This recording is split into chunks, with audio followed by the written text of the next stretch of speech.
My reflection, dark and slightly haunted, looks back at me from the train window. We pass into a tunnel, completely black, just me and the dark, and an image of myself that I could almost like. I don't know why I chose this train, it's too busy. A steel tube filled with joyless people avoiding eye contact. I keep my eyes focused on my own until we pull in at the next station, where I look out across the platform. There's one spare seat next to me. I'm going to have company soon. I keep my eyes fixed. The alien world on the other side of the window may as well be a photograph of a place I've never been. A weight settles in the seat next to me. Instinctively, I press myself and the small bunch of roses further towards the window. I glance briefly, then look away as the train moves off and a strong scent of old lady perfume fills my nostrils. I reckon she must be in her 70s. She's dressed smartly in a woolen coat, excessive for the mild weather, with a thick blue scarf and matching glasses. She must have slipped with that perfume this morning because it's making my eyes water and reminding me of my old high school English teacher. Not sure which is worse. Nice flowers. Oh, thanks. I turn from the window. For someone special? A warm voice like honeyed milk. My mother's birthday. She's always like yellow roses. She's lucky to have a son who's so thoughtful. Yes. We enter another tunnel. Mom, I made this for you at school. I'll look at it later. Jim will be here soon. But Mom. Don't argue, Andrew. Make yourself scarce for a bit. Got to get myself ready. But Mom, it took me ages. Crack. My mother loved roses too. Pink ones were her favorite. To be honest, I'm just guessing with the color. But I still buy them every year. That's nice. Tradition is important. I'm sure she appreciates it, whatever color you choose. I nod, fiddling with the rose's paper wrapping. My eyes pale in the window as we pass sheep-filled fields. Mom, are you okay? Her head tipped back on the arm of the sofa, mouth slightly open. An empty glass on the floor, lipstick smudged around the rim. Shake her shoulder, eyes opened, unfocused, red, angry. What are you making such a racket for? My mother would always put roses in a beautiful old vase that had been my grandmother's. I have it now. It's a nice vase. She shifts in her seat. The scent of perfume feels stronger. What was the name of that teacher? Andrew, why haven't you completed your homework? Sorry, miss. Sorry is not a reason. Sorry, miss, my mom, she wasn't well. That's not an excuse, Andrew. I don't think my mother ever had any nice face like that. She'd more likely use an old milk bottle. In the war, we had to do things like that. Make do and mend, they called it. Not like nowadays, hey?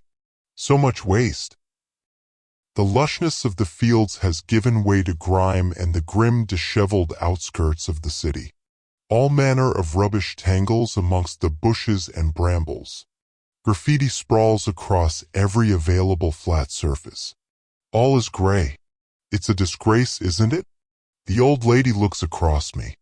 Sad eyes taking in the squalor. I don't understand what sort of people let things get like that. Some people are just... I don't know. I look out at the desolate view. The backs of rundown houses, depleted, dismal existences.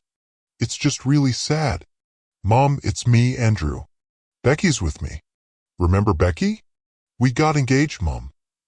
Mom won't open the door. I'm just tired, Andy. Go away, will you? Don't you have better things to do? Becky squeezes my hand. Come on, Andy, she'll be okay. I stare at the roses in my lap. The petals new and tight, still curled and firm at the edges. Bright and clean. Nothing like Mom. Not really. The train begins to slow, the sign for my station approaching. I let out a breath I didn't realize I was holding. The woman starts gathering her bag, tugging her scarf around her neck. This your stop too? I ask. Oh no, she smiles. I've got a few more to go yet. She moves out of her seat to let me pass. I hope your mother likes the flowers. She takes the window seat as I stand in the aisle, preparing myself. Early Sunday morning, a knock at the door. The boys in blue. Mr. Andrew Fitzpatrick. Yes, sir. Sleep still muddles my mind. Son of Kathleen Fitzpatrick. Yes. Is something wrong? Can we come in for a minute, Mr. Fitzpatrick? My mother's funeral had been a miserable affair. A handful of the local smackheads and dealers turned up. Just me, Becky, and them. I'd insisted on a church service and burial. After the life she'd had, Mum needed all the help she could get on the other side. Whatever that looked like. The train brakes jolt me forward. I catch the headrest, steady myself to get off, a short walk to the graveyard. It's just another year, another bunch of roses by the headstone. I hesitate, look down at the old lady, her reflection looks back at me. I sit back down in the seat next to her. It's still warm. It still smells of old lady perfume. For you, I say, handing her the yellow roses. Oh, I couldn't. What about your mother? Please. I'd like you to have them. I pause. She won't even notice. She smiles, takes the flowers, fingers curling around the stems. Thank you, she says. That's very kind. You're welcome. The train sets off again, the dirty old station moves out of view. We enter a tunnel. Darkness. The old lady's face mirrored deep within the brickwork on the other side of the glass. Of course, my mother loved roses, she says, watching her reflection in the window. She inhales the flower's scent, turning to me, framed by the blackness. Then in a voice more molasses than honey. But you must understand. She was a complete and utter bitch.